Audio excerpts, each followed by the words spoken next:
Welcome everyone. Don't stop me now because we are here to welcome you to our event, which is How to Live, Making Decisions That Actually Matter with the one and only Derek Sivers. We are so excited to have Derek here live with us for round 2 and also for a very, very deep and just honest conversation about making decisions and choices in our life that move the needle into what we'd like to focus on. And so I'm very excited to have you all here. We had over 182 people register for this event, which is absolutely amazing. And today, before we get in and introduce Derek and what we're going to be talking about, we have a ritual here at the Community Collective. Now, I wonder if anyone can guess what it is, because it is very important to us, where we do an acknowledgement of country and we welcome and also acknowledge all of the traditional owners of the land in which we gather in today. And here today, I am joining from the land of the Wadawurrung people from Torquay. And I would also like to extend that respect for wherever maybe you're tuning in from. I'd love everyone now, please go into the chat, post the city in which you are located in right now. Let's see where we're all tuning in from. We have people from 8 different countries register, so it'd be cool to see who's here. We got Sydney, Adelaide, Auckland, Lagos, Nigeria, Bangkok, Thailand. Wow, I know Derek's over in New Zealand. I'm in Australia. We've got someone from Gadigal land. How cool. Uluwatu. Mate, I love this. Someone tuning in from the beach. How good. Well, I am so pumped. You can also find a link in the chat to find the traditional owners of the land in which you are tuning in from today as well. And today we're actually tuning in from the land of Butter. So Butter is the tech tool and the platform in which we are using today. And I have a very important question to ask you all, which is, do you butter? I'd like you to stamp on this map. We've got to understand the tech landscape. So please stamp on this map. If you are using Butter for the first time, you have no idea. You're like, what is this platform? You'd be on the left side of this scale. If you know what this platform is, you'd be on the right side of this scale. Okay, yeah, I mean, Jem, our tech master, obviously, she's a pro at Butter. How good. Okay, we have a lot of people here who are new to Butter. So let me just give you 30 seconds of the most important things of this tech platform to ensure we are ready to roll and have the best time. So Butter has these incredible emojis. Now, you as active audience members, you have a role today, not just to enjoy, learn, and laugh, but to actually react to the conversation that we're having with Derek today. So when Derek says something that blows your mind, I want all of you to click the brain emoji. Go into the reaction, click the brain emoji right now. Number 0, we're clicking the brain emoji. I want you to use that when something has blown your mind. You're like, wow, I feel inspired. I just had an epiphany. So us as facilitators also get this audience interaction as well. And of course, you can ask questions live here today with Derek. So you can all jump into the queue and click, I have a question, maybe you have a comment or an idea that you want to share. This is interactive. You can jump up here, have the mic, and actually ask your question live. And of course, you've got the chat, which our beautiful tech master, Jem, will be looking afterwards. So if you have any questions or tech problems, please post them in the chat and Jem will be there for you. And this is also extremely exciting about today, because I'm also curious if this is anyone's first time at a Community Collective event. Perhaps this is the first time that you're joining a live event with the Community Collective. I'd like you to post a yes in the chat if you're new, or post I'm back if you're a CC-in or an alum and you are a second time round. Absolutely. Okay, we also have a lot of, Kirsty's here. Love that. Felicity, Yvonne, Anton. Oh, so good to see you all. Well, if this is the first time that you're joining, Derek's back for the second time, which is, amazing in itself.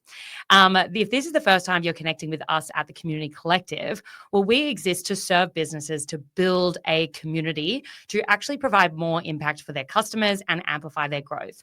We actually started as a meetup for 17 people back in Melbourne in 2021 to connect those who were building communities in the startup space. But what we didn't realize is that we would go viral. We had hundreds of people signing up to this free meetup community that we created in just a moment. And we basically ran free meetups every month, similar to this one today, for over a year.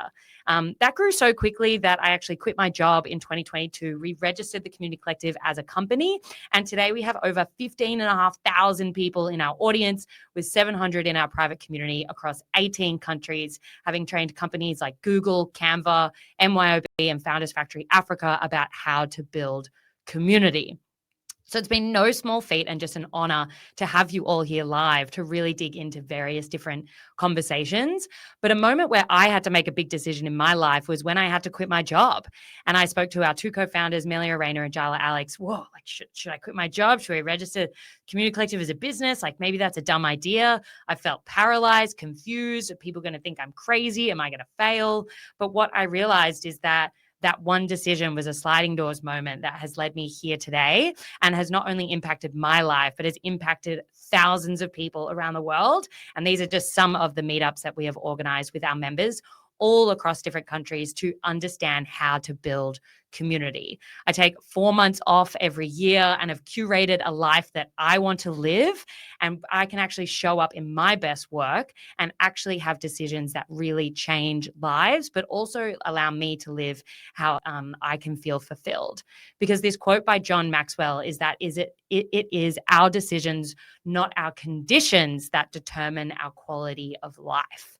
If we realize that actually a fulfilling life means that we have just made some great decisions, or perhaps a frustrating life means that we've made some bad decisions, then we can actually change the way that we live based on decisions that we make every single day. So that is what we are here to speak about today. That's why we're gathering with Derek. We are here to understand how to live, how to make better decisions. We had over 150 questions pre-submitted for today. We're not going to ask Derek all of them. He's terrified at the thought of that, but we're not going to do that. But basically, we really want to understand when you are wearing so many hats as founders, community builders, you might be pulled in 1,000 different directions. I mean, add a thumbs up in reactions of butter if you've ever felt paralyzed or confused about how to make a decision. Have you ever felt lost, scared that people are going to think you're wacky and wild and, maybe a loser? Like, we can really get stuck in our head. And so today we really want to understand what are some frameworks about how to make better decisions. What are these conflicting and different philosophies of how to live, and really unpack a lot of the key learnings in Derek's book, which is How to Live.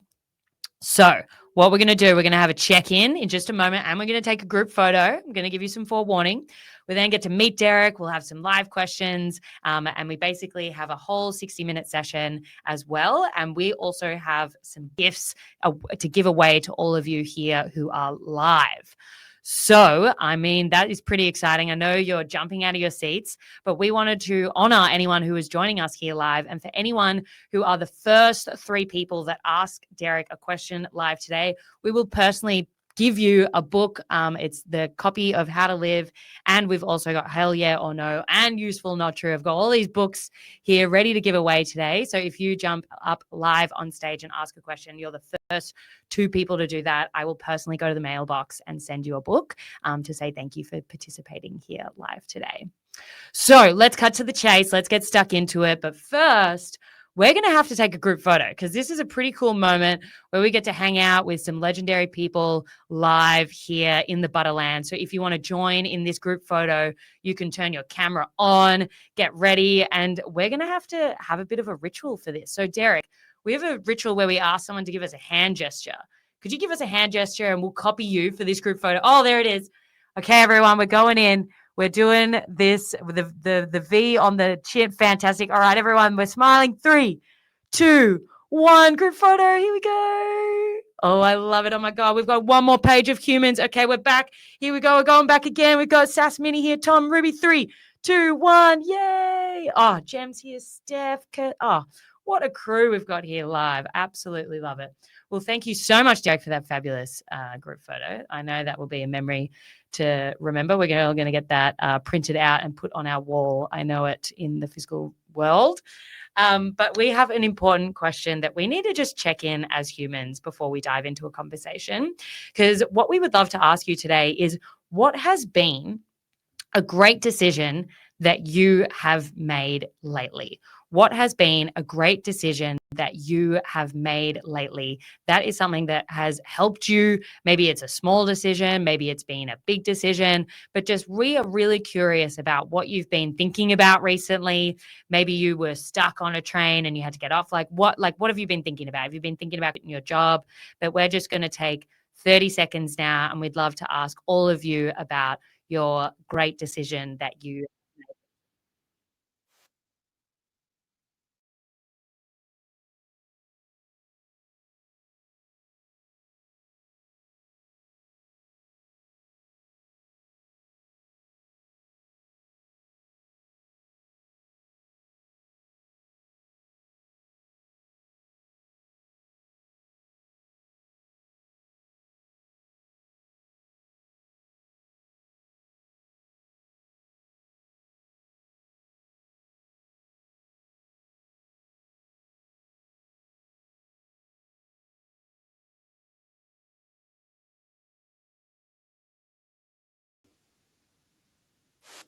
All right, these answers are freaking phenomenal. I'm obsessed with the most voted one, which is quitting corporate. Woohoo! Absolutely love that from you.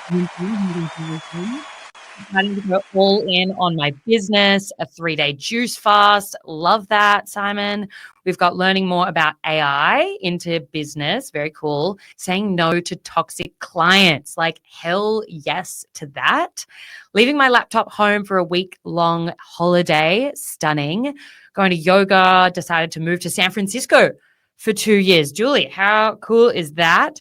Prioritizing sleep from Fatia. We've got Mariam meeting online as opposed to meeting online as opposed to online. Okay. Meeting online as opposed to online. I think maybe offline instead. And having a baby. We're going to be parents. How beautiful. Honoring the season of small children and less work capacity and saying no. Okay. These are some pretty phenomenal group decisions that everyone has been making. So with that, I mean, right, life can just throw so many different angles at us. And I just, applaud you for all of the fabulous decisions that you've so righteously made, because hopefully today we get to encourage you to make some more great decisions. So with that in mind, I would love to bring up Derek Sivers, who has been a long-time friend in the virtual world. And as well, I would actually like to introduce Derek and actually give a bit of a spiel about Derek's background, just in case this is the first time you're connecting with Derek. So please, everyone, add a reaction, a thumbs up if it's the first time you're connecting with Derek live as well today, because Derek is actually a musician, a circus performer. He's been an entrepreneur and an author and a speaker. But Derek, what was so cool about learning about your history is that you actually started a company accidentally called CD Baby, which is an independent music distribution company. I actually used CD Baby to distribute my first ever song on Spotify years ago, which is very cool. And I know that you sold CD Baby for 22 million and then renounced your American citizenship, moved to New Zealand, traveled the world, and also became a TED speaker. And also your TED Talk, How to Start a Movement, has been something that we've sent to our members for the last 3 years and has just hit over 10 million views on that, which is very cool. But most notably, Derek, you've just been writing these amazing books. I mean, I've ordered and read every single one of your books, which has just been so inspiring, hearing all the different lenses that you bring to the world, and also understanding that you've traveled the world and have lived in multiple different places like Singapore, India, Belgium, England, Portugal. So many decisions have been made in your life that have also led you here today. And it's just been such an honor to have you back as a second time for a great conversation. So please, everyone, add some reactions, some emoji love to welcome Derek to the stage. I'm so curious, when we did that check-in question, was there a great decision that you've made recently that you were thinking about of like, oh, actually, I've made a really good decision? What kind of came up to you from there? I think it's the things we stop doing. Well, but that's what I was going to say. For me, I think it's the things that I've decided to stop doing that feel like the hard but rewarding decisions. But then when you read out some of the other people's answers, I went, ooh, that's a good one. Yeah, deciding to move or deciding to have kids. Wow, that's a big deal. So for me, it's been the things that I've decided to stop doing.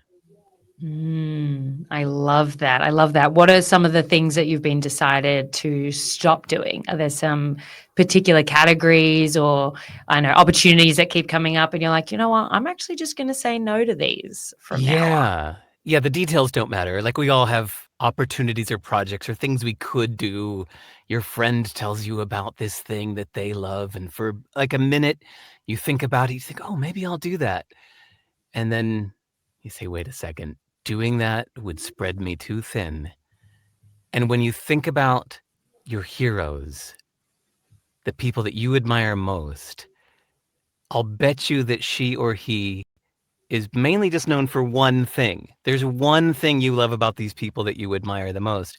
And it's okay to do just one thing in life.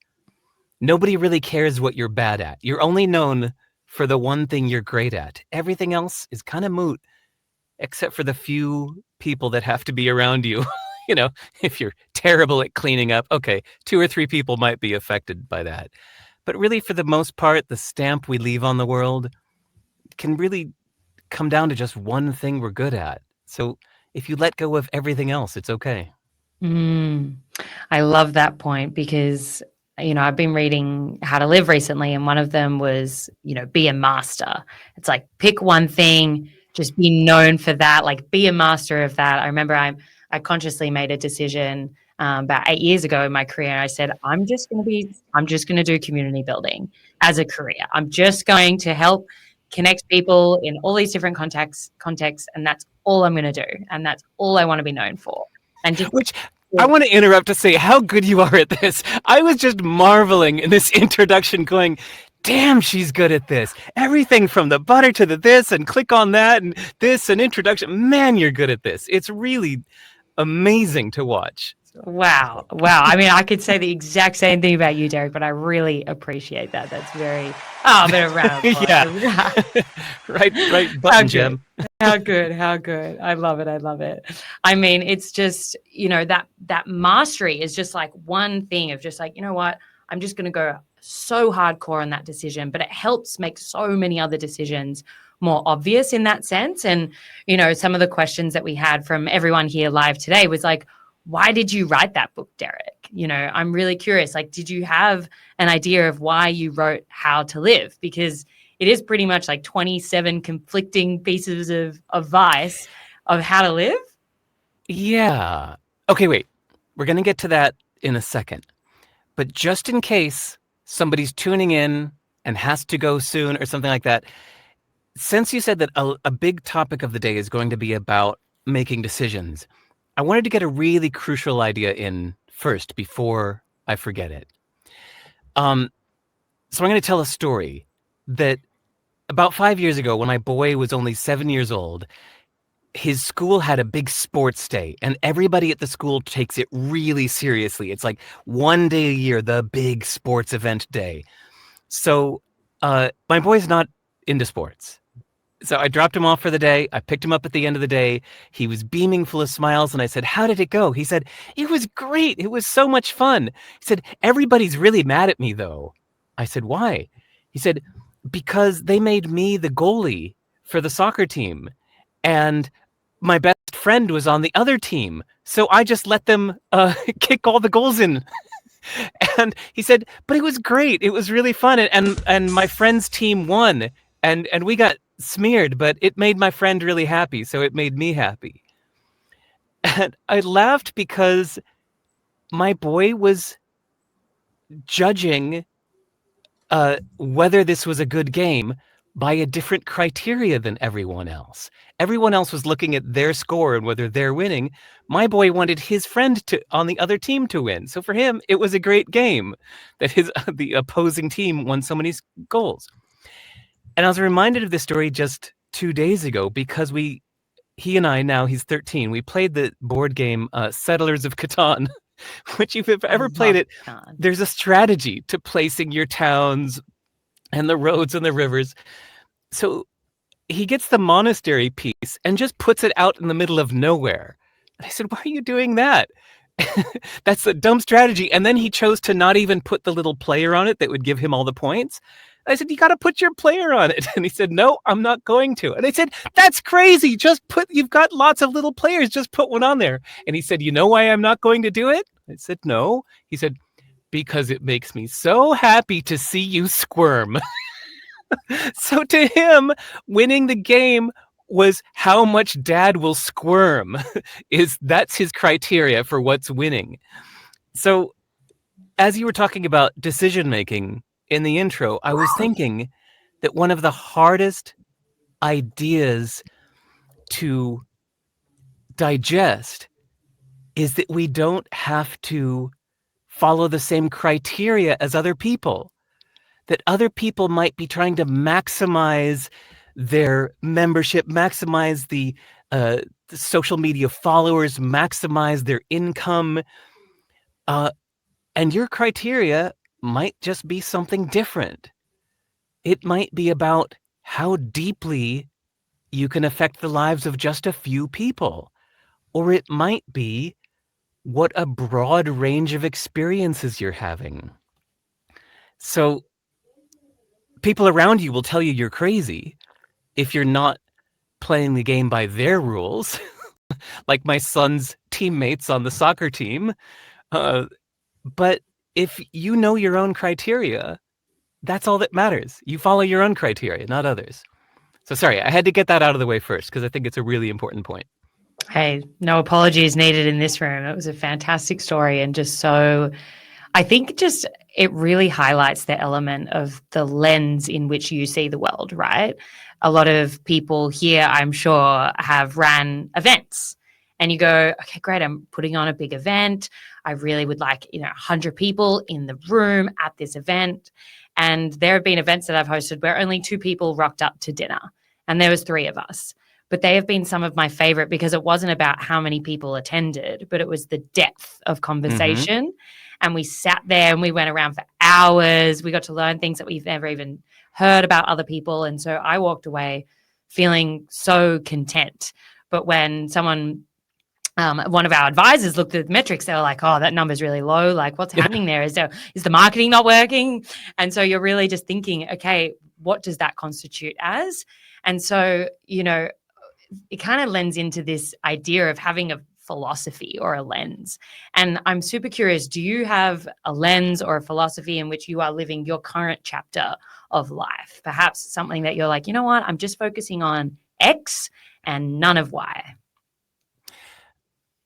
I think it's the variety of experiences is my lens. So I just finished reading a philosophy book that was perplexing to me because the whole book, he was trying to figure out the right answer, and he was doing it in a very logical, deductive way, that therefore the greatest amount of good with the least amount of harm and this and that, and therefore this is the correct approach to that. This is the correct approach to what you should eat. This is the correct approach to where you should live. This is the correct approach to taxes. This is the correct approach to immigration. He was applying it to everything in life to figure out the right answer. And the book was so strange to me because it's the opposite of how I think, which is I'm not trying to find the right answer. I want a variety of experiences, which, by the way, I'm kind of looping back to your question about the How to Live book, as you can tell, that for me, a full life is to do things one way and another way and this way and that way, to mix in the different approaches to life without judgment, without deciding that one is right and the others are wrong, but to do one and then do the opposite, and then do the opposite of that, and then the opposite of that, to feel and see and experience life from different perspectives. That's what I'm after.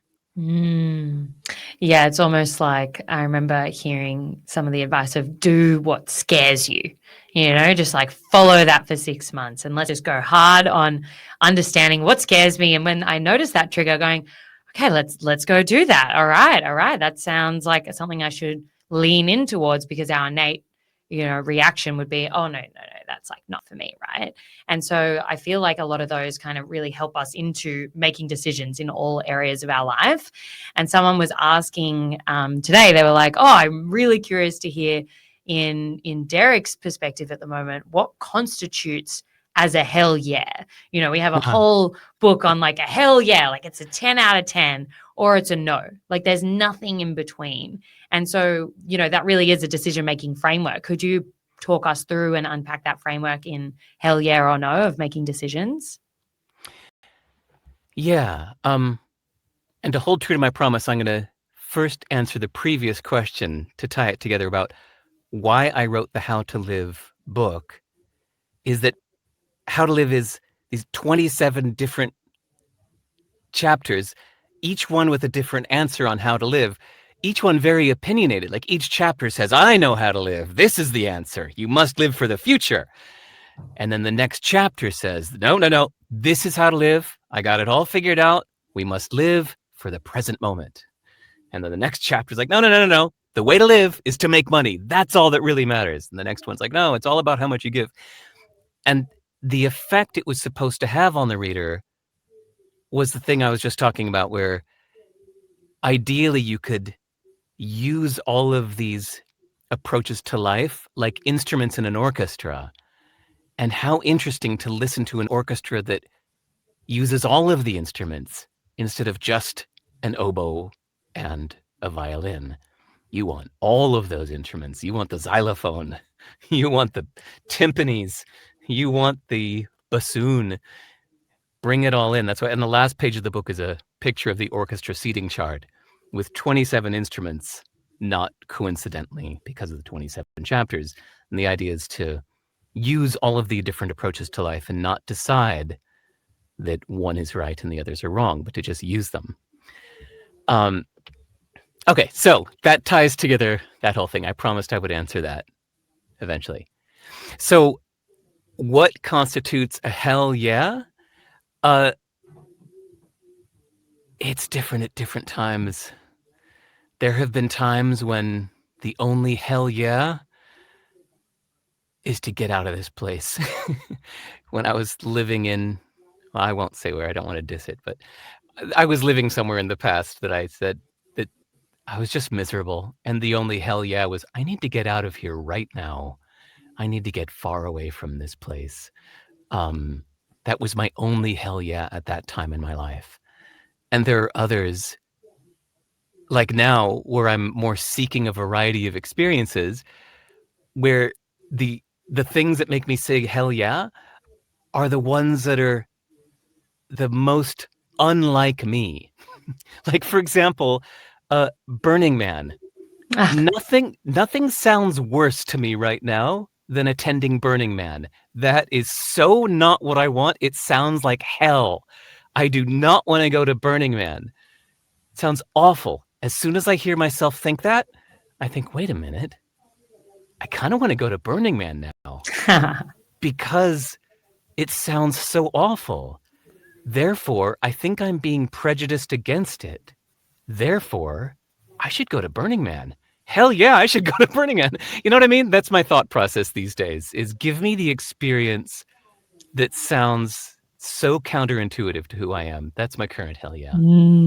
I love that. We actually just locked in a speaker from Burning Man. He's the founding member of Burning Man Project, and he's coming in to speak about how to build community. I met him in San Francisco, and he unpacked like the burners and how they have 180 chapters around the world. They've donated millions to the Burning Man Project with artist grants.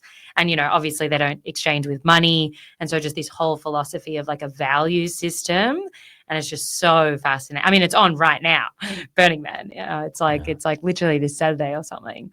So we'll all go. All right, gang. We're going to buy our tickets now. We'll get the flight. We'll meet over there. Yeah, right. But I mean, what's interesting in that, Derek, is that it's having one thought and then questioning it. It's almost having that like critical lens as, okay, wait, why am I? Let's like unpack that a bit more. It's like, why are we conditioned to think one way and we know what's best for us? But really, sometimes when I've made a decision, if I have been asked, for example, I was asked to come in to Melbourne on Saturday to have lunch with a friend who I haven't seen in a very long time. And I was like, oh, that sounds amazing. But I live in Torquay. I have to get a 2-hour train. I'm also dog sitting at the moment. I'm also just learning how to drive manual car. And I'm like terrified to drive over the Westgate Bridge. So like getting in the car, and I was like, and I'm sitting there being like, but I really should go. It's like I'm having a debate with myself about whether I should go or not. And when I realized that I'm having the debate, it's a no. Because that internal dialogue, like I'm pulled a lot of directions and it's just there's something that's not right. And I feel relief when I make a decision and say no and actually honor that I need to look after the dog. Like I've made some commitments, like I can't leave Maddie at home. So things like that, where for me, the sign of confusion or arguing with myself means that it's not a hell yes. And there's a quote that I love that is in one of your books. It says, goals shape the present, not the future. And really thinking about, okay, goals are fantastic to understand how we should make decisions and what we should do and what we should say hell yeah or hell no to. But this element that goals are not about the future is also contradicting. Can you kind of unpack that quote? Like what makes a good goal? What makes a bad goal? If a goal isn't helping us with the future, like what's the whole point of it? Yeah. This to me was one of the most interesting and useful insights ever in life. is that we think when we make goals that we're somehow shaping the future. But if you just think that through for 1 second, you realize that the only thing that shapes the future, which is what we call our imagination, because come on, let's admit it, the future doesn't actually exist. It's a concept that we all have agreed to call it the future.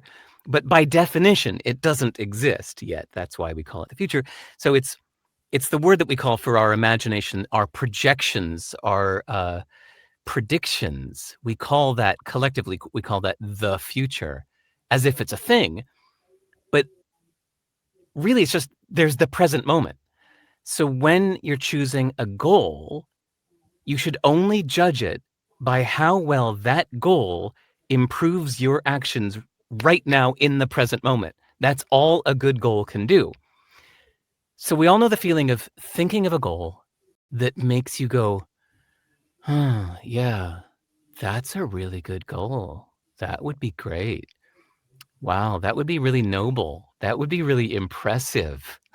Other people would really admire me for doing that. I should probably do that. Yeah, I should do that. But it doesn't make you take action, right? And there's some goals that as soon as you think of it, you go, oh, fuck, yes, oh my God, yes.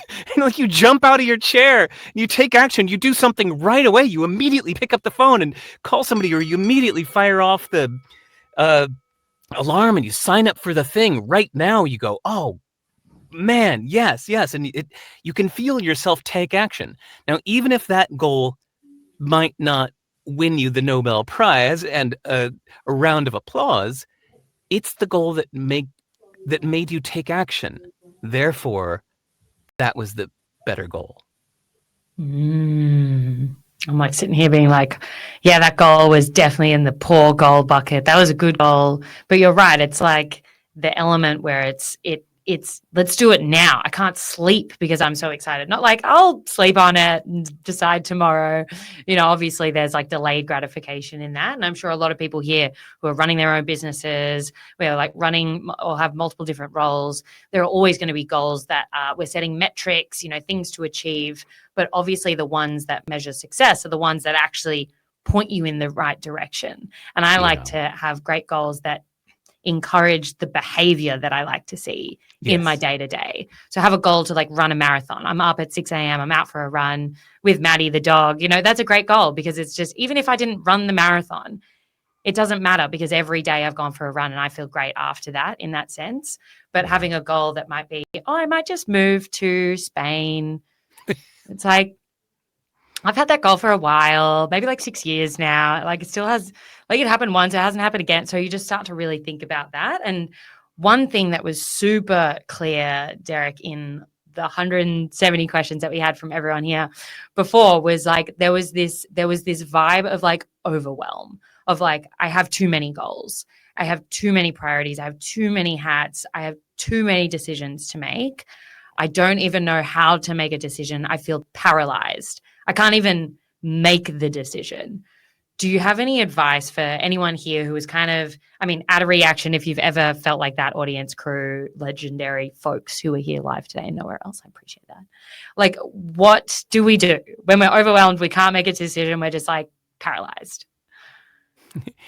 We should all Marie Kondo our goals. Hold up each one and say, does it spark action? Marie Kondo says, hold up a thing and ask you, does it spark joy? Hold up your goals and say, is this sparking action in me? Is this goal making me jump into action? If not, discard it. It is so liberating to let go of goals. That's my top recommendation. Feel the joy of letting go of those goals that are not sparking action. And maybe if you already keep things organized in the computer somewhere, write them down and put it in a someday folder. And just the act of writing it down, I think also psychologically helps you let it go. As long as you save your files, maybe you'll come back to that in 5 years, 10 years. There are some goals that I wrote down 10 years ago and did not take action on, but it was still in there somewhere. And years later, I did take action on that. And I was really glad that I wrote it down earlier. There's some that just have to wait for the right time. When I moved to Woodstock, New York, it felt like an impulsive decision. There was one day, I was actually at the original, no, not South by. Anyway, I was at this music event in New York City, CMJ, that's what it was called. I was at the CMJ Music Fest. The Beastie Boys were doing a concert there. Sick. And I was just feeling like, I gotta get out of here. I'm gonna move to Woodstock. And it felt like an impulsive choice for me, right? And I was doing a gig up in Massachusetts the following week after I moved, and I ran into an old redhead I know named Renee that I hadn't seen in a few years. I said, "Renee, Derek Sivers, you remember me?" She goes, "Oh my God, Derek!" And I said, she said, "So what's new with you?" I said, "Well, I just moved to Woodstock last week. That's new." And she screamed. She goes, "Ah!" I said, "What? What?" She goes, "I can't believe you did it! What?" I said, "What are you talking about?" She said, 3 years ago, you told me your dream was to move to Woodstock. I said, "I did? I don't remember that at all. I thought this was a new decision." She goes, "Oh my God, you finally did it. After all these years, you achieved your dream. You moved to Woodstock." So anyway, I think there are some dreams, goals, whatever you want to call them, that now might just not be the right time. So write it down somewhere, let it go, just take it off your plate and feel the joy of letting go of goals. Yeah, it's like the spaciousness of just the relief, right? If you feel a sense of relief, you've made a right decision.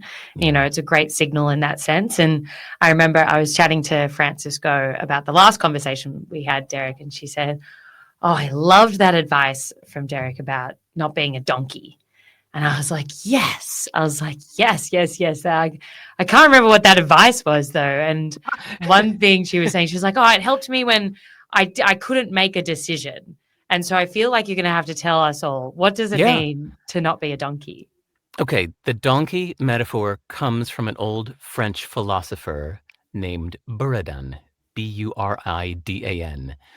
So if you want to search the web, Buridan's donkey is a story of a donkey that was exactly halfway in between a stack of food and a bucket of water. And he was both thirsty and hungry, and he couldn't decide.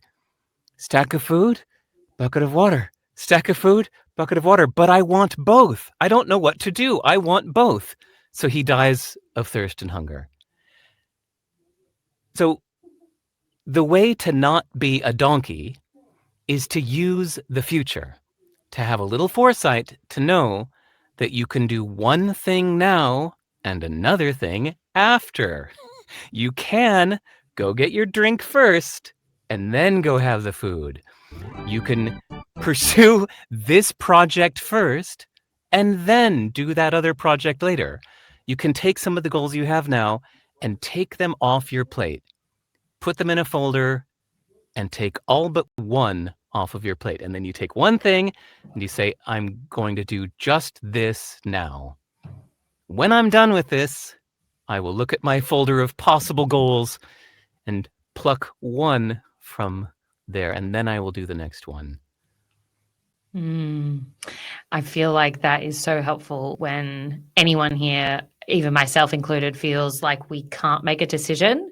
Actually, sometimes sitting in paralysis is even worse than making the decision because you're just sitting in that limbo. You're like the donkey of like, I want the water, I want the food, but I can't have it.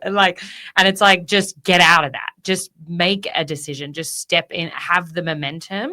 And I think that is always something that we kind of forget of, like, well, what if I make the wrong decision? Do you have any advice, Derek, of people here who've like, I feel like I've made bad decisions. I can't trust myself to make good decisions. And I don't know what to do when I keep making all these mistakes because I'm making the wrong decision. What kind of advice do you have in that situation? Two things. For one, I'd say notice in yourself when you're being judgmental. We use that word in a very limited way, usually, but it can actually be applied in a very broad sense. Anytime you're saying, this is a good decision, a bad decision, the right choice, the wrong choice. You're being judgmental about all of that, when in fact, these are all just neutral things that you're projecting a judgment onto. Because sometimes doing the thing that seems stupid now will lead to a great outcome later. And sometimes what seems like a good choice leads to a terrible outcome, and what seems like a terrible choice leads to a great outcome. You never know.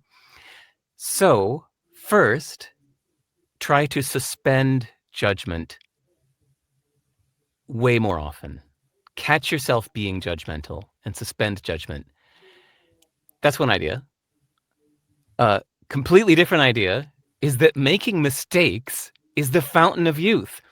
You should do it more often. Teenagers and people in their 20s make so many mistakes, and that's kind of part of the fun of being young, is you do stupid things. You meet somebody on a Thursday afternoon, and by Friday morning you're moving to Tibet with them, you know? This is part of being young and stupid, is the adventure and the randomness and excitement it creates in your life. So there have been some times in my life, in fact, there was one particular period right after I sold my company, where I deliberately went out to make some stupid decisions. Whatever felt like the smart thing to do, I honored that as my old instinct, and I wanted to create new patterns. So whatever I instinctively felt yes towards, I would say no to. And whatever I instinctively felt no towards, I would say yes to. And it had me doing some really stupid things. I married someone I hardly knew because everything in me said no. So I said, well, yes. Yeah. um, so maybe it was stupid, but it led me to this place of being in New Zealand with a kid that I adore. So many weird, interesting things have happened in my life because I said yes to marrying this woman I hardly knew. And I don't know, renouncing my U.S. citizenship. You already mentioned that one earlier. Had so many things. I turned down big, huge money offers that would have led me down one path that just felt a little too normal to me. Amazon wanted to spend a ton of money to buy my company, and I just thought, oh, it sounds too corporate for me. No, thank you. And, Same. They just called me the other day. So I get that all the time. So there have been a lot of choices I've made where I deliberately tried to make the stupid, silly decision, and it feels like the fountain of youth. But the real theme here is to just suspend judgment, to quit calling them right and wrong, and just go experience life and try things. I love that. I love that. I've definitely had seasons where I've played the opposite game because my previous patterns and choices didn't lead me to where I wanted to be, and I wasn't happy. I mean, even like thinking about when I kept taking different jobs working for someone else and then kept hitting this ceiling, or people would drag me down, or I would just feel frustrated. And I remember feeling in this moment of just, I know that I'm unhappy and I need to do something different, but I don't know what. But I know that I'm destined for more. You know, I had a lot of those thoughts of just like, I'm frustrated and this isn't it, but I don't know where it is. So I said, let's just make the opposite decision of what you would usually do. I was like, well, what I would usually do is I just go get another job. I was like, well, that hasn't served me up until right now. So I'm going to quit the job and build myself a job. And that has led me to here, which has led me to so many different things. I even remember catching up with a naturopath for psoriasis. And he said, you know, I think you should stop the steroid cream and everything that you've been previously doing and play the opposite game. Like cut the tar gel, cut the Western medicine, like meditate. Just meditate daily. Don't put anything on your skin and meditate daily. I was like, that feels so counterintuitive. Been meditating for 4 years and the skin cleared up about 80%, and just so many other things happen in my life because of that. And sometimes I think that we don't realize that we can be wrong, and sometimes we don't know what's good for us in that sense as well. So this is related to one of my favorite insights ever in life, is that your first thought is an obstacle. We should not honor our first thought as some kind of pure, untainted, natural embodiment of our soul. A lot of people do that. They think that what comes to mind first, that's who I really am. That's why they act on all their emotions instead of taking a second to consider if that's smart. But I think if you think of your first thought as an obstacle, it's something you need to get past, to get on to the second, the third, the fourth thought, and to consider different options, and then use your wisdom to ask yourself, which of these options do I actually want to take? Does my lucid, higher self want to be taking? And then you can make a smarter choice instead of always honoring that first impulse. I love that. And yeah, Trevor's put in the chat here, pick when to think fast and when to think slow. Yeah. How good. Well, we're about to jump into some audience Q&A. So everyone here live, we get to change gears a little bit, and I'll give you some time to ask and think of a question that you have to ask Derek about how to live, decision-making in that kind of wheelhouse. But before we go and open the floodgates to everyone here live, Derek, I'm really curious about, one thing that comes up a lot is when we're thinking about how to live a great life, how to live fulfilling moments, we think about like, well, what is enough? And I think this idea kind of comes back to an equation that I listened in one of your podcasts, which are like 3-minute episodes. It's like the shortest podcast I've ever heard, and they're so fabulous. So one of them was the equation of wealth equals to have divided by what you want. And I was listening to this and I was like, oh, that's so interesting. Like this really is like an equation to understand and define in all of our lives, like what is enough. So I'm curious, like what is enough for you? And also what is that equation that you kind of walked through that was wealth equals have divided by what you want? Okay, we'll take the easy half of that first. Yeah. So the money aspect, I noticed that I have some rich friends. One that's actually a billionaire. Believe it or not, a friend of mine is a billionaire. That's weird. But this poor dude has 6 houses and 10 cars. And to me, that's so stupid. He was talking about it like he's proud of it. But I went, man, you got problems. Why would you want 6 houses? That sounds like something's wrong in there. What's going on with you? Yeah. But for him then, the money, once you start dividing it, if you keep adding up your needs, or your wants, I should say, then it reduces the wealth. So he thinks of himself as he still needs to try harder to make more money because now he's got a lot of cars and a lot of houses. And suddenly it doesn't look like so much anymore because he has so many needs. Whereas if it weren't for those needs, then man, $100,000 would be plenty. $1 million would be rich if you don't have that many needs. So I find it way more interesting to keep challenging myself on the needs, to keep lowering the needs and keep asking myself, do I really need that? Do I really need that? You lower those, and for each need you eliminate, it feels like you've just doubled your income. Such a great feeling. So that's the money half. But don't forget, you can apply it to other things. How many romantic partners do you really need? How many exotic adventures do you really need? How many followers do you really need? You can use this in any aspect of life. I like to have a similar philosophy in how I run a business around how can this run without me? Like whenever I'm taking on a new project or doing something, does this really need me? And am I really needed here? Is this the best use of my time that I can give to the community collective and serve the team and the members in the audience in the best way possible? Or is this a selfish element? But that element of how can this run without me puts you in a completely different element where you're thinking of these obstacles. And similar to the wealth equation, if I have $20 and I think that, but I only need $5, like I'm rich, I've got 4 times as much. But if I have $100,000 and I'm looking to be a billionaire, well, I'm really poor. And that whole kind of element, again, is coming back to like, what is the lens that you have on the world?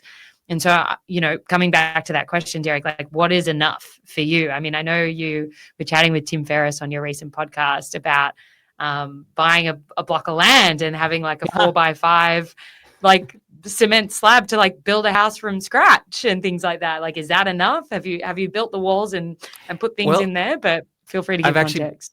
I've been living there for a couple weeks. And in fact, I just came back into the city to record this podcast because there's no internet at my little cabin in the valley at all. There's no cell phone service either. So when I'm there, I'm completely cut off. I have to drive into the nearest village in order to get cell phone reception, which then I set up a little Wi-Fi hotspot for myself to like download my email. And then I bring my offline laptop back to the cabin. And I'm getting so much work done because I have no internet access. Nobody can reach me. I can't reach anybody. I can't chat GPT things. Anytime I have a random question, I just write it down to ask the internet tomorrow when I go into town again. And it's been really nice. And that's one of those things that it's also got only an outdoor shower, only an outdoor toilet, only an outdoor kitchen, because I've asked myself, do I really need hot water in the kitchen? Do I really need a roof over the shower? No. So I keep challenging these needs, but hey, that's my quirk. I love the extreme. I mean, no Wi-Fi I was like, how are you doing this right now? But obviously you've gone into the city. That makes sense. Very cool. Well, Derek, I am going to open the floodgates and we're going to allow everyone here just some thinking time. We've had lots of different kind of questions, some topics that we've spoken about. So everyone who's here live, I would love to give you the opportunity. Steph is already ready to roll, which I love. So we're going to take 60 seconds, and how this is going to work. I want everyone here live. Stop what you're doing. Stop the tab. Stop the multitasking. Just come back into the room. And I would like all of you just to think of one question about how to live, making decisions, anything that you want to ask Derek that is within this field. And you can either post it in the chat or you can jump in the queue. And the first two people who ask a question live, I'll personally go to the post office and I'll post you a book to say thank you for participating. Everyone, we're going to take 60 seconds and then we will jump into some questions.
All right, we are ready to roll. Derek, are you ready? We're going to open the floodgate. Yeah.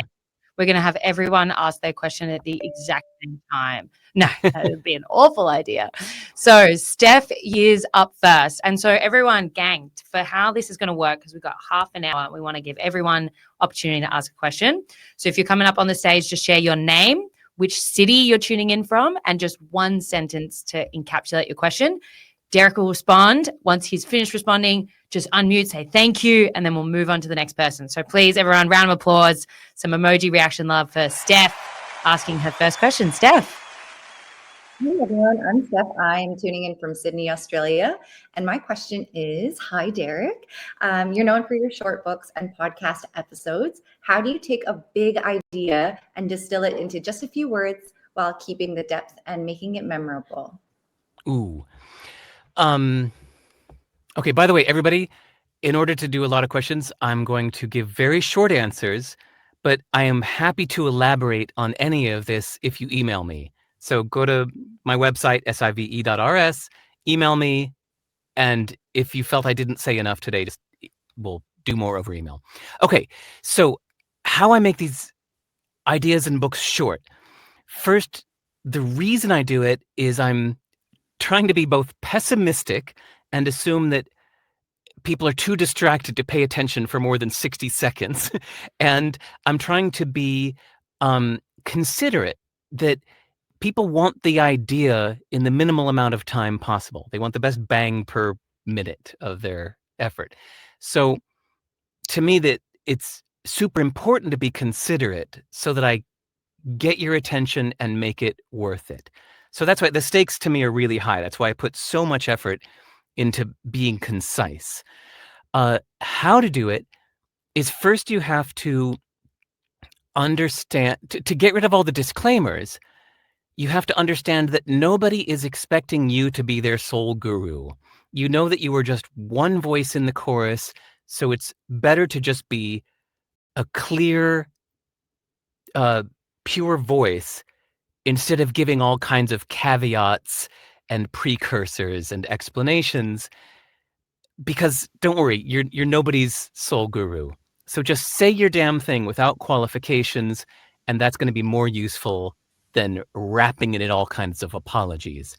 And then you have to assume that your reader is smart, so you don't need to over-explain. You can say the thing and leave a little space so that they can fill in the explanations themselves.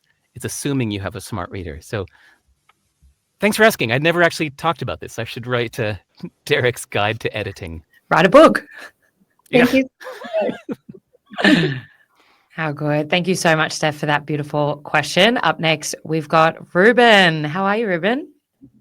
G'day, I'm good. Thanks, Paz. Thanks for putting on, and lovely to meet you, Derek. I listened to your interview with Tim interviewing you whilst training for a marathon in Portugal many times over. So awesome to be chatting with you. I've got a fair bit of context that I'd love to email you separately about my question, but I am in the process of writing a book that acts as a bit of a gateway drug for young men to approach therapy. And the context is why I'm uniquely positioned to write this. But I guess one of my questions is, given the Scott Galloway kind of says it's this young men crisis and loneliness that's having a whole lot of impact around the world at the moment. One of the missions that I have for the book is to get into the hands of every young Australian. If you were in that position, how would you go about getting the book into the hands of as many people as possible? Ooh.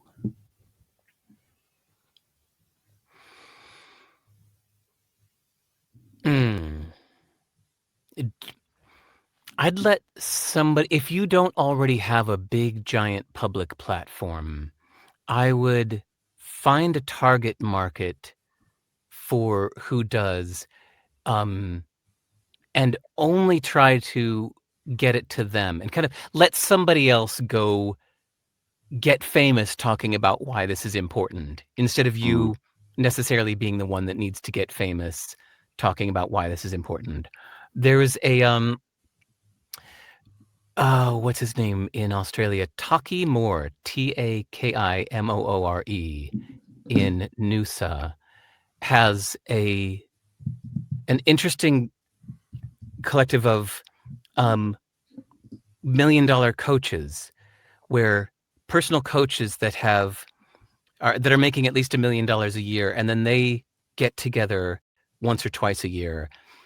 That was such an incredible group. I met that group a year or two ago and was blown away by how impressive they were as people and how hard they were trying to be useful to others. And each one of them has a big platform. So by the way, my short answer is I have no idea. I've never tried to get my books into everybody's hands. My second answer, if I try to answer anyway, is I would just find the people who already have a greater reach, and I would really target them, even if that means flying to where they are, sitting down and spending a couple days with them. Just reaching a few people like that can do more for your reach than spreading yourself thin for months. Awesome. Thank you. One more quick one, because I am currently being a bit of a donkey between this book and my current business. Are there any books that you've always wanted to write that you've come back to years later that say the impact of the book has not changed due to the time in which you wrote it? Because I guess one issue. Your book should be timeless, so that somebody could read it in 5 years, 10 years. You could write it in 5 years, 10 years. Ideally, it could wait, and it might not be a book. There are a lot of people on earth who I found the hard way will never read a fucking book. They will watch YouTube for 1,000 hours. They will listen to 1,000 hours of podcasts. They will never spend 1 hour to read a book. They just don't. They just won't.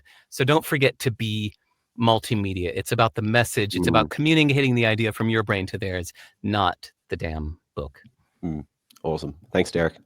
Love it. Thanks, Ruben. One of the quotes from Seth Godin comes up in my mind of, if you want to make something that people will remark about, you have to make it remarkable. So focus on writing a really goddamn good book that changes lives, and the rest should follow as well. Yeah. Ooh, spicy. We've got a question in the chat here from Luke Marshall. So Derek, Luke is asking, it sounds like you're someone who is very in tune with your semantics, emotions, and feelings around what to do and what not to do. Do you feel like this is something that you've always had and it's inherent, or has this been a skill in which you have refined and developed over time? Refined and developed by journaling. Journaling has been everything for me. I learned later that what I've been doing for decades is akin to cognitive behavioral therapy, aka CBT. It's a lot of writing down my current conundrum, writing down my thoughts, and then challenging the thoughts that I've said in there. So if I'm saying something like, this is terrible, this situation's a dead end, this sucks, I go and put question marks after that. Like, is it really terrible? Is it really a dead end? Does it really suck? What's the opposite of that? How could this not suck? What is great about this bad situation? How could I make the best of it? I start challenging my own instinctive reactions in a journal, and I've been doing this for 30 years.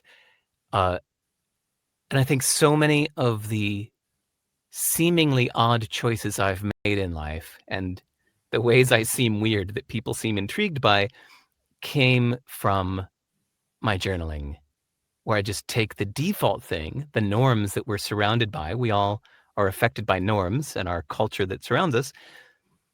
And I challenge those in my journal. And I get past that first reaction, get past the first thought, and I ask myself, what do I really want here? What's the real point? What's the real outcome I want? Isn't there a more direct way to go for that? And I try to go straight for that. So I think that all comes from journaling. Everyone, we're all going to get a journal after this, and we'll all commit to deciding to write for 30 minutes a day if that's useful. Well, you know, the previous question about writing the book that all men need, not everybody reading that book is going to go pay the $200 per hour to a professional therapist. Some people really could benefit just from a lot more of this journaling time, to go turn off the TV, shut down the internet, close all your tabs, and open a blank text document, or shut your computer and pick up a paper notebook and pen and look into your own thoughts more. There's a lot going on in there that's worth spending some quiet time with.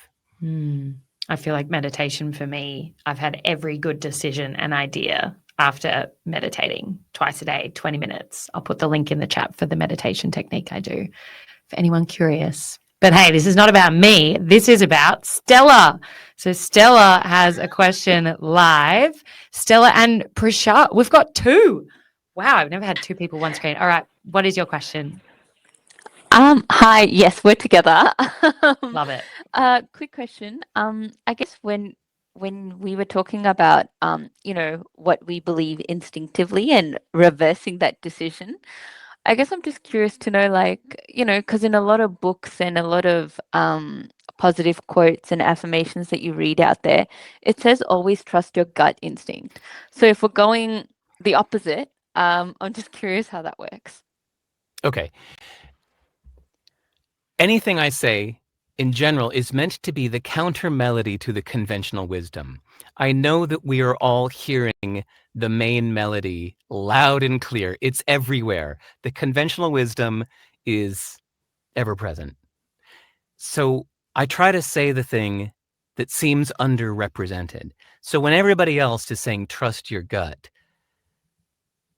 I think it's underrepresented to say, well, maybe don't trust your gut. Your gut usually is just echoing stuff that you decided on long ago and are sticking with, but maybe it's expired. Or maybe you're just echoing what you've heard other people say because you didn't take the time to think for yourself. So if you say, hey, name a genius, people will say, Albert Einstein. Well, did you meet him? Did you know that he's a genius? Have you read all of his works? Maybe he's, but other people tell you he's a genius. And so you just echo that. But it can be the same thing with so many things in life. Hey, should I start a business? Echo, echo, echo. You just echo the things that you've heard other people say and that's your gut. We call that our gut, but it's often just a thoughtless response, like when the doctor hits your knee with a hammer. So I don't think it should be honored. How's that, Stella? We're getting amazing. Yeah. Priyasha.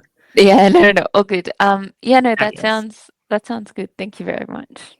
No worries. Don't follow your gut here, all right? All right. We'll be following different elements. Well, we're going to be hearing from Persin in the chat. So, Derek, Persin has said, one of the things I admire most in your approach is replying to everyone, which I assume is replying to every email from the Wi-Fi when you have it. And so how has that worked out for you genuinely? Because Persin would like to embrace that as a life philosophy. So how do you reply to every single email? And why is that important to you? I love it. It's not as hard as it seems. I'm not taking 30 minutes per email. I take 1 to 4 minutes per email. There are some sentences that I say a lot, and I assigned them to the 36 hotkeys, letters A through Z and 0 through 9 are all hotkeys to me. I trigger it with the backwards slash that we never use above the enter key. And then, so they're sentences that I write often, like thanks, or, thanks for reaching out. As for me, check out my now page, things like that. Shorten the time it takes to answer an email so I can just spend more time on the unique communication of this particular email. I could get the boilerplate out of the way, ticket with a few keys, get onto the good stuff in 1 or 2 minutes and hit send. It's not a place to make deep friendships. I'm not getting deeply involved, but it's starting to make a connection, which then I've just started in the past 2.5 years, turning into in-person relationships. So I realized that I knew through my email inbox almost 500 people in Bangalore, India. So I went, I've never been to Bangalore. I'm flying to Bangalore and I'm going to meet, not with all 500, but I sat down and met with, I think, 50 one-on-one for 2 hours each over the course of 9 days.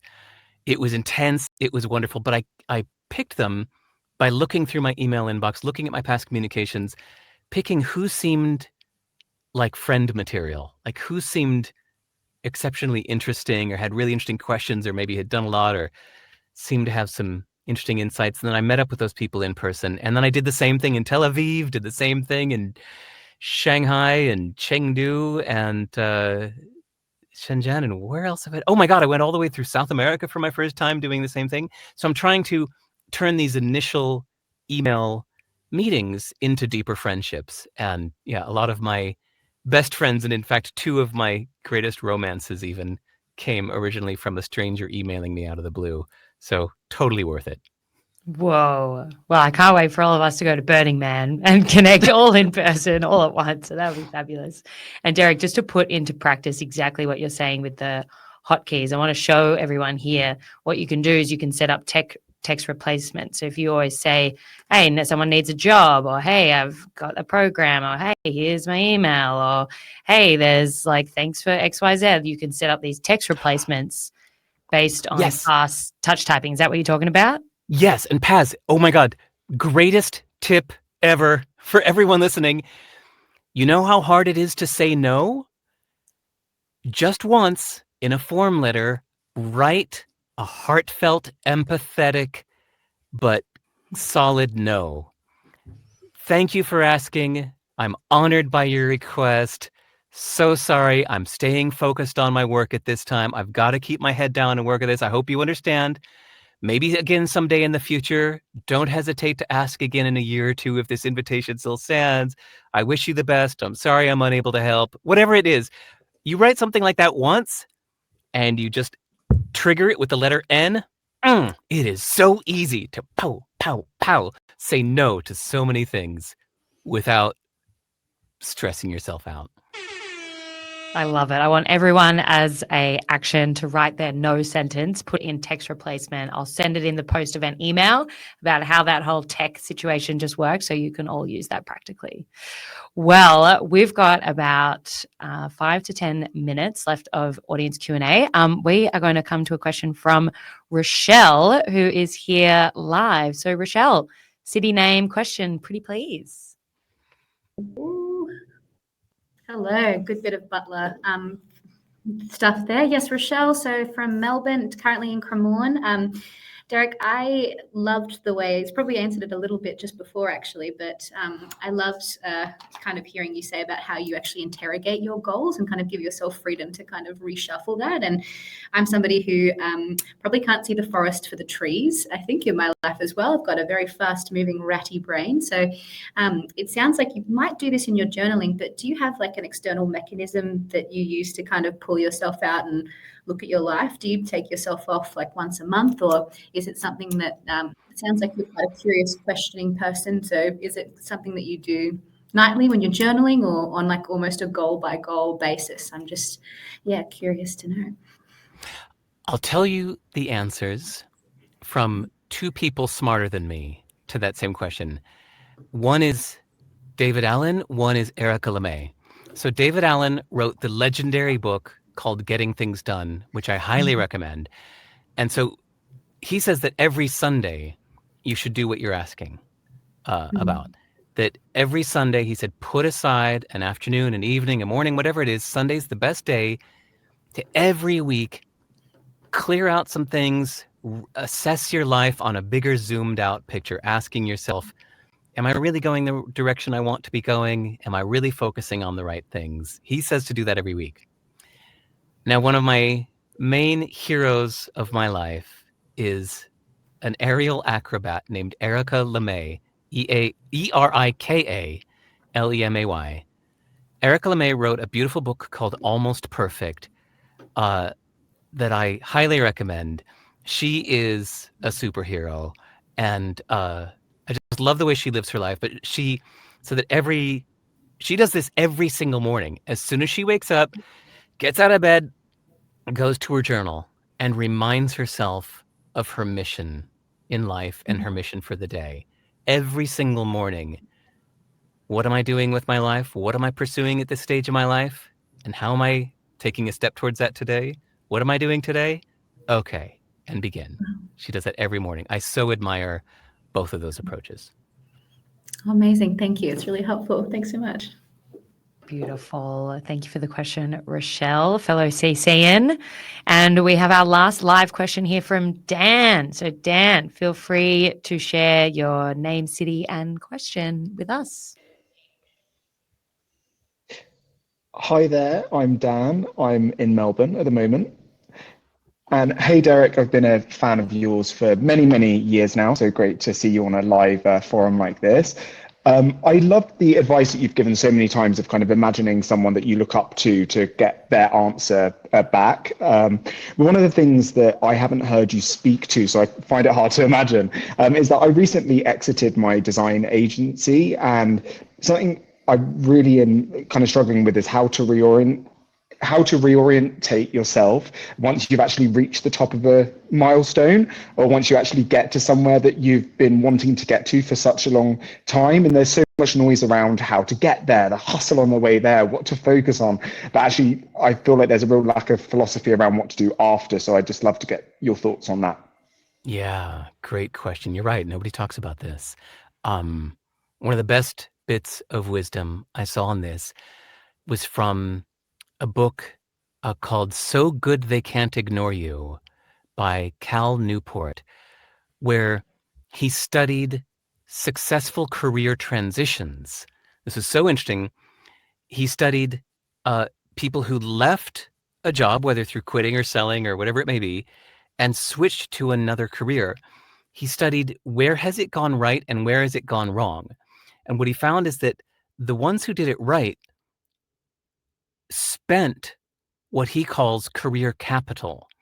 So he says your career capital is your reputation, your connections, your expertise.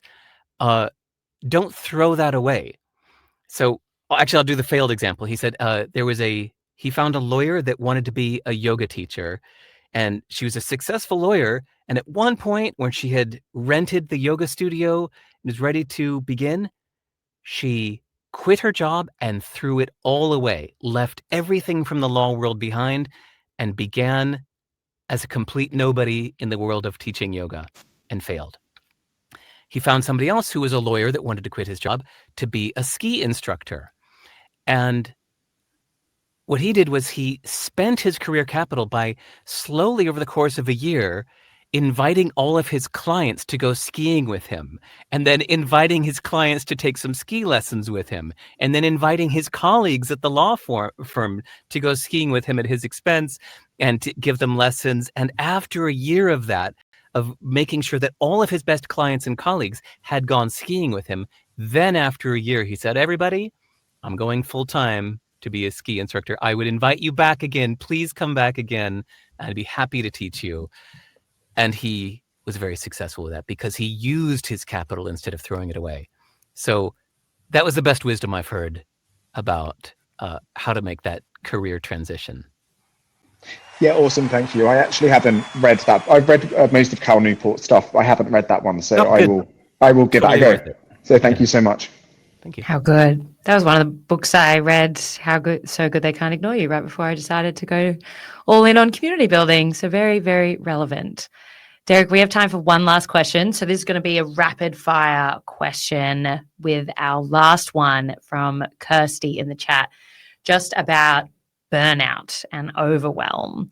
And so the question is, how do you reconcile when you are feeling overwhelmed and burnt out and you're wanting to cut back and just focus on what brings you joy, but you still have things that have to be done, whether it's tax returns or admin or family requirements? What would you say to that? Two answers. First, I'll quote again David Allen from the book Getting Things Done. Says, a great book, by the way. If you haven't read it, I highly recommend it. If you read it long ago, read it again. It's better than I remembered. I just reread it for the second time a year or two ago. Forgot how good it was.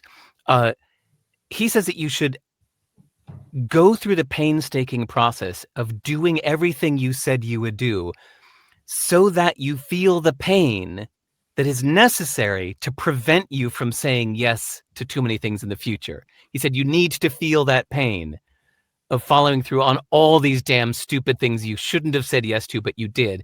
Do them all, feel that pain, use it to say no more in the future. I like that. I've done that. But also, it's important to skeptically challenge all of these things that you say you have to do. And that was one of the best bits of advice I got from an old coach, where I said, I want to quit my company. He said, why? I said, because I have to do this, I have to do that, I have to do this, I have to do that. And he said, no, you don't. I said, yeah. Nice try. Yes, I do. I have to pay my employees. I have to pay my taxes. I have to ship the orders that people have paid for. And he said, no, you don't. And I got mad. I said, okay, you're just being stupid. He said, no, you're being stupid. You don't have to do those things. You could walk away right now, go to a beach in Hawaii, switch your phone number, and never reemerge. And you know what? Those employees would stop coming to work because you stopped paying them. Some of those customers might file something in small claims court, or just shrug it off. Oh, well. And maybe if you don't pay your taxes after 5 years, the IRS will audit you, come after you. You'll have to pay the interest along with the original tax. But you don't have to do those things. You're choosing to do them. You have to. You must know that this is a choice. You're choosing to do those things. So I think of this especially with social commitments. This is especially hard with my Asian friends, where it is so ingrained in the culture that you have to take care of your parents. You have to be there for that wedding. You have to attend this event and that event with your family. You have to do these things. And I say, no, you don't. And they say, that's easy for you to say. You're white. You grew up in America. I say, no, it has nothing to do with that. You actually, as like a physical law of nature, you don't have to do this thing. You can choose not to. You're choosing to do it, but you need to recognize that I'm sorry, it's supposed to go rapid fire, but you can fill in the gaps. Keep going. With what I was going to say here is that you need to challenge your own assumptions, truisms. Those truisms are not necessarily true. You don't have to do those things. You don't have to do your commitments. People will be a little upset, and it was an important day of wisdom in my life when I realized that when you say you're going to attend some social thing and then you quit or you drop out, people don't really care that much. There are many other attendees. They go, oh, hey, Derek didn't show up. Whatever. They think about it for 2 seconds, whereas you anguished yourself over it for hours or days. It's nothing to somebody else. It's not that important. So I heartily and easily quit a bunch of obligations that other people would say that they have to do. I just bow out, and nobody seems to care that much. Oh, you heard it here first, everyone. Derek Sivers, thank you so much for being here live with us all today. That concludes all of the questions that we have, but everyone, please shoot an email to Derek with any questions or context that you have. We'll put the link again in the chat. Derek, any final words before we wrap up our live session? No, I tried to be as succinct as I could today. So I meant it when I said, anybody, please go send me an email, say hello. Even if you don't have a question, just say hi so we can keep in touch. That is fabulous. Well, Derek, we are so grateful. So on behalf of everyone here, I just want to say how much I appreciate you being here live for a second time, as I know that, there's a lot of decisions to be made in life, and I'm really glad you decided to be here live. So, Derek, once again, appreciation to the max from us over here in Australia.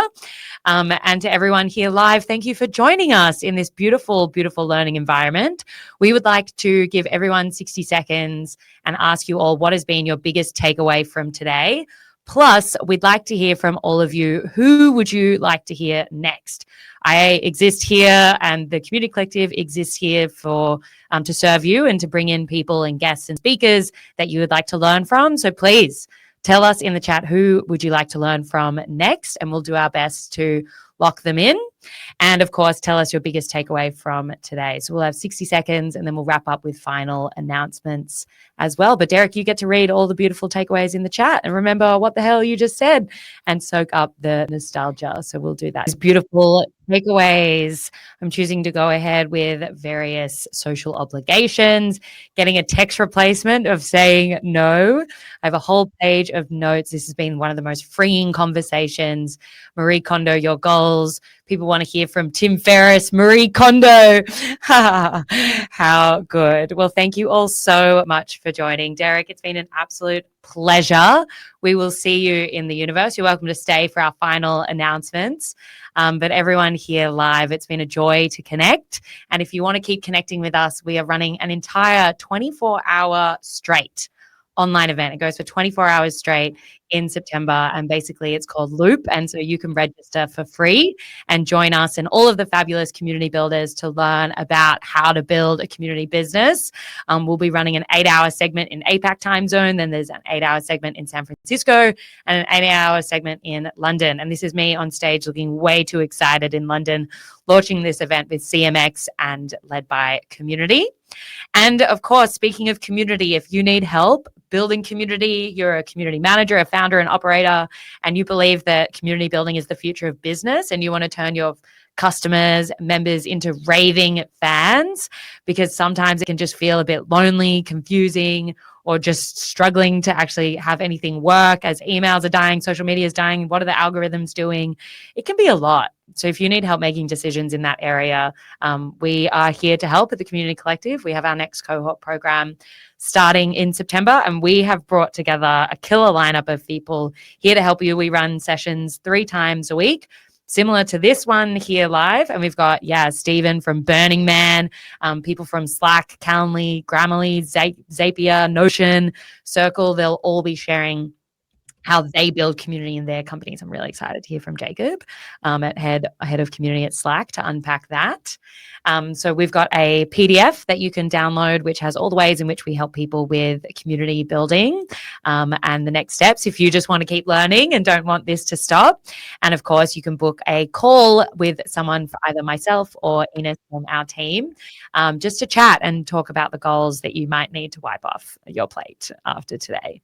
So thank you all so much for being here. Derek, again, you're an absolute legend, and I'm just so grateful. I can't wait to walk down to the post office and post these books to Steph and Ruben, who were our winners today. And so, Derek, anything to leave us with? What should we remember? The final words. I'm going to give you the mic.